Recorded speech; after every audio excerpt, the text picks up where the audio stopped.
இன்னைக்கு என்ன பேச வந்திருக்கணுமா, தலித் அரசியலா நான் தலித் அரசியலா அப்படின்ற ஒரு பிரச்சனை வந்தது. அதுல அடிப்படை என்னன்னா, ஒரு தலித் தான் தலித் அரசியலை பேச வேண்டும், தலித் அல்லாதவர்கள் தலித் அரசியலை பேசுவது. ஆதம் தீட்சண்யா தோழர் பேசிய பேச்சு, நீலம் பண்பாட்டு மையத்தில் உருவாக்கப்பட்ட அந்த விவாதம் எல்லாம் இந்த ரெண்டும்கான அடிப்படை விஷயங்கள் தான் பார்க்கணும். நீலம் பண்பாட்டு மையம் சில விமர்சனங்களை முன்வைக்கிறது. அந்த விமர்சனங்களில் உண்மையும் கூட, அதில் நான் முழுமையா உடன்படுறேன். அவர்கள் வைத்திருக்கிற விமர்சனங்களில் உண்மையும் கூட. ஆனால்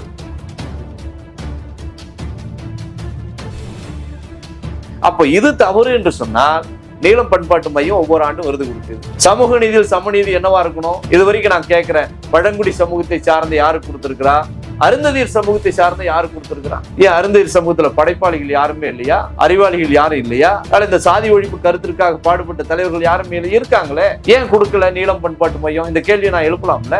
நான் தலித்து, நான் மட்டும் இருந்துக்கிறேன்னு சொன்னா, தலித் என்பது யார் யார் என்கிற ஒரு வரையறுவோம். தனித்தனி அருந்ததியர்கள் தனியாக இருக்கிறார்கள், தேவேந்திர குல வேளாளர் தனியாக இருக்கிறார்கள், அதுல ஆதி திராவிடர்கள் தனியாக இருக்கிறார்கள். தலித் என்கிற சொல்லி தேவேந்திர குல வேளாளர் ஏத்துக்கிறது.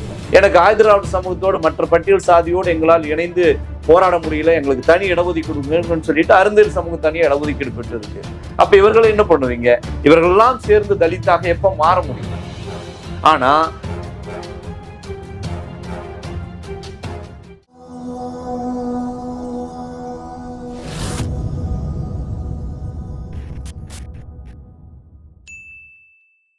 கடந்த காலங்களில் ஒரு விவாதம் முன்வைக்கப்பட்டது. பெரியாரியமா அம்பேத்கரியமான ஒரு விஷயம் முன்வைக்கு பெரிய அளவிலான அம்பேத்கர் பெரியார் இயக்கங்களுக்கு மோதலை உருவாக்கினார். காலம் அதற்கு பின்பு ஒரு படிப்பணியை கொடுத்தது. பெரியாரியமும் அம்பேத்கரும் கருப்பும் நீளமும் தேவைன்னு சொன்னாங்க. பெரியாரியமா மார்க்சியமா அப்படின்னு ஒரு விவாதம், அதுவும் காலம் ஒரு படிப்பனை கொடுத்தது. இன்னைக்கு என்ன பேச வந்திருக்கணுமா, கருப்பு நீளம் சிகப்பு இந்த மூன்றும் தான் சமூகத்தினுடைய விடுதலைக்கு அடிப்படை காரணம் அப்படின்ற ஒரு விவாதத்தை முடிவுக்கு வந்திருக்கும். அப்புறம் தலித் அரசியலா நான் தலித் அரசியலா அப்படின்ற ஒரு பிரச்சனை வந்தது. அதுல அடிப்படை என்னன்னா, ஒரு தலித் தான் தலித் அரசியலை பேச வேண்டும், தலித் அல்லாதவர்கள் தலித் அரசியலை பேசுவது சரியாக இருக்காது அப்படின்னு ஒரு பிரச்சனை முன்னெடுக்கப்பட்டது. இவையெல்லாம் நான் சொல்றதெல்லாம் 89-90 காலகட்டங்கள்ல. அதனுடைய ஃபைனல் கன்க்ளூஷன் என்னவா வந்ததுன்னா, தலித்தினுடைய பிரச்சனை தான் முக்கியமே ஒழிய பேசுகிற நபர்கள் யாராக வேண்டுமென்றாலும் இருக்கலாம் அப்படி ஒரு ஃபைனல் கன்க்ளூஷன் வந்தாங்க. இந்த ரெண்டும் தான் நமக்கு இப்போதைக்கு ஒரு தீர்வுக்கான அடிப்படை ஃபார்முலாவா நான் பார்க்கிறேன். ஆதம் தீட்சண்யா தோழர் பேசிய பேச்சு, நீலம் பண்பாட்டு மையத்தில் உருவாக்கப்பட்ட அந்த விவாதம் எல்லாம் இந்த ரெண்டும்கான அடிப்படை விஷயங்கள் தான் பார்க்கணும். ஆதம் தீட்சண்யா கொடுத்திருக்கிற அழைப்பு என்பது நாம் இருவரும் கையை குலுக்கி கொண்டு எதிரியை பார்க்க வேண்டும், எதிரியை சந்திக்க வேண்டும் என்கிற ஒரு பொதுவான அமைப்பு. நீலம் பண்பாட்டு மையம் சில விமர்சனங்களை முன்வைக்கிறது. அந்த விமர்சனங்களில் உண்மையும் கூட, அதில் நான் முழுமையா உடன்படுறேன். அவர்கள் வைத்திருக்கிற விமர்சனங்களும் உண்மையும் கூட. ஆனால் அதற்காக தனிச்சு நிற்பது அதற்கான தீர்வை உருவாக்குமா என்பதில் எனக்கு அது நம்பிக்கை இல்லை. நிச்சயமாக இது இந்திய சாதியம் என்பது இந்திய முழுவதும் இருக்கக்கூடிய ஒரு நோய். இந்த நோயை அப்புறப்படுத்தணும்னா, இந்த நோயை ஒழிக்கணும்னா இந்தியா பூரா அதற்கான மருந்தை நாம கொடுக்கணும். இந்திய பூரா அதற்கான மருந்து என்பது எங்கெல்லாம் ஒடுக்கப்பட்ட மக்கள் இருக்கிறார்கள் அவர்களோடு தன்னை இணைத்து கொண்டு செயல்படுவதுதான் சரியான முடிவாக இருக்குமே ஒழிய, இல்ல நாங்க தலித்துகள் மட்டும் தனியா நின்று பார்த்துக்கிறோம்னா இது ஒரு பேக்கா மாறும். இன்னைக்கு வட இந்தியாவில் ஏன் தென்னிந்திய அளவிற்கு வட இந்தியா முன்னேறல? ஏன் தென்னிந்திய அளவில் பேசக்கூடிய அம்பேத்கரிகள் வட இந்தியாவில் பேசப்படுவதில்லை? நான் போயிருந்தேன், பூனே போயிருந்தோம். அங்க பீமா குறைகான் கிடத்துக்கு அந்த நினைவு தூணுக்கு போயிருந்தோம். போகும்போது அந்த பீமாக்காரன் நினைவு துணை நாங்கள் பார்க்கிற பார்வை வேறாக இருந்தது. அதுல யார் யார் இருக்கிறா போராட்டினா, அதுல இஸ்லாமியர்கள் எல்லாம் இருக்கிறதையெல்லாம் பார்த்து, இஸ்லாமியர்கள் எல்லாம் இருந்திருக்கிறார்கள், இதெல்லாம் வரலாற்றுல மறைக்கப்பட்டிருக்கா நாங்க பார்த்தோம். அதே பூனேவிலிருந்து வேற ஒரு ஜோடி வந்தாங்க. நேற்று கல்யாணம் ஆகி இன்னைக்கு காலையில வர்றாங்க. கீழே நெடுஞ்சான் கிளையா கீழே விழுந்துட்டு அதை சாமி கும்பிட்டு போயிட்டாங்க. இவைதான் பெரிய இங்கு தென் மாநிலங்கள் அம்பேத்கரை பார்க்கிற பார்வைக்கும் வட மாநிலங்கள் அம்பேத்கர் பார்க்கிற பார்வைக்கும் அடிப்படையாக இருக்கு. ஒருவேளை தலித் மட்டும்தான் தலித் பிரச்சனையை பேசணும், தலித் அரசியலை பேசணும்னு சொன்னா இது ஒரு பேக்கா மாறும்.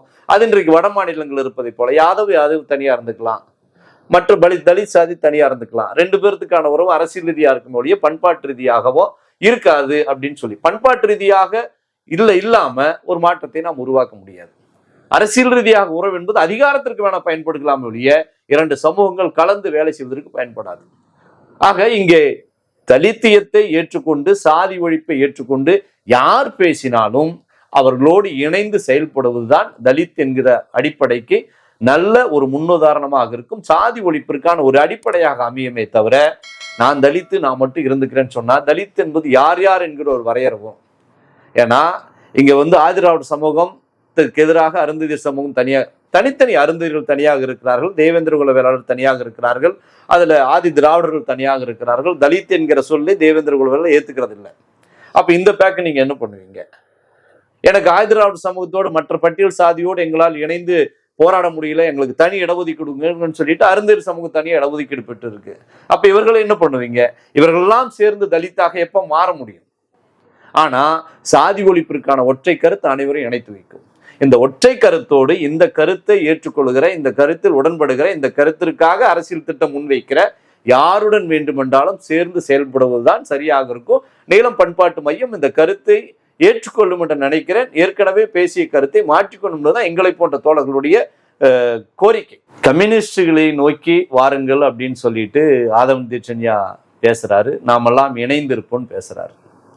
அப்ப கம்யூனிஸ்டுகள் மீதான விமர்சனங்களை நீலம் பண்பாட்டு மையம் வைக்குது. இப்போ பொதுவா கம்யூனிஸ்ட் கட்சியை நாம் எங்கிருந்து எடுத்துக்க முடியும்னு கேட்டீங்கன்னா, இந்திய அரசியல்ல அம்பேத்கர் அவர்கள் ஒரு கட்சியை உருவாக்குறார்.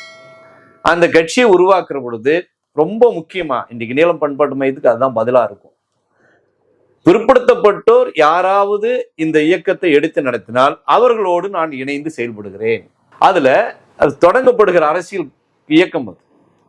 பிற்படுத்தப்பட்டோர் யாராவது தலைமை தாங்கினால் நான் அவர்களோடு இணைந்து வேலை செய்கிறேன், கம்யூனிஸ்டுகளோடு நான் முரண்படுகிறேன்னு சொன்னார். ஏன்னா தனி மனித அடிப்படை உரிமைகளை பறிக்கிற இயக்கமாக இருக்குது, எனவே அவர்களோடு நான் சேர முடியாது என்ற ஒரு கருத்தை முன்வைக்கிறார்.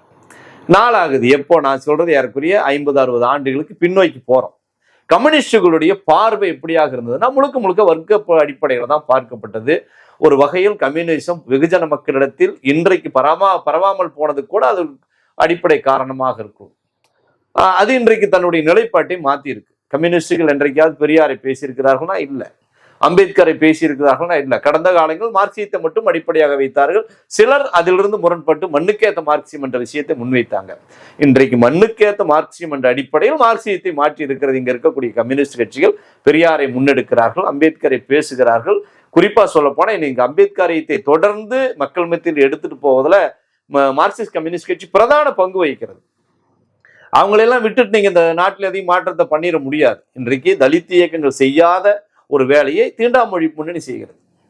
தமிழ்நாடு பூரா போறான், பிரச்சாரங்களை மேற்கொள்றான், இயக்கங்கள் முன்னெடுக்கிறான். அது ஒரு பறந்து விரிந்த ஒரு பொது மேடை என்பதனால மிக எளிமையா பிற்படுத்தப்பட்டவரை அந்த மேடைக்குள் நிற்க வைக்க முடியுது. சாதி ஒழிப்பை பற்றி பேச முடியுது, தீண்டாமை குடிகளை பற்றி பேச வைக்க முடியுது. நான் பேசினா என்னுடைய ஜாதி என்னுடைய அடையாளம் தான் அங்க வெளிப்படும்.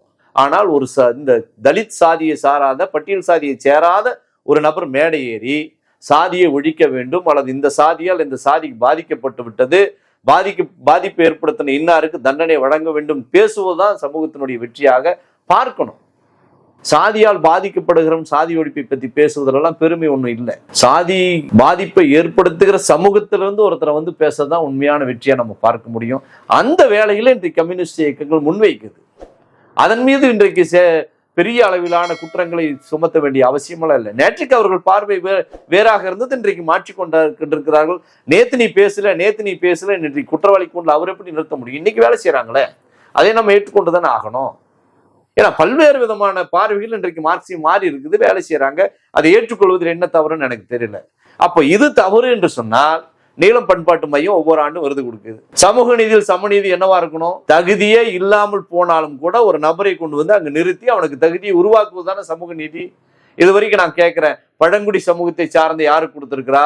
அருந்ததியர் சமூகத்தை சார்ந்த யாரு கொடுத்திருக்கிறா? ஏன் அருந்ததியர் சமூகத்துல படைப்பாளிகள் யாருமே இல்லையா? அறிவாளிகள் யாரும் இல்லையா? பொருளாதார வல்லுநர்கள் யாரும் இல்லையா? இந்த சாதி ஒழிப்பு கருத்திற்காக பாடுபட்ட தலைவர்கள் யாருமே இல்லை, இருக்காங்களே. ஏன் கொடுக்கல நீலம் பண்பாட்டு மையம்? இந்த கேள்வியை நான் எழுப்பலாம்ல.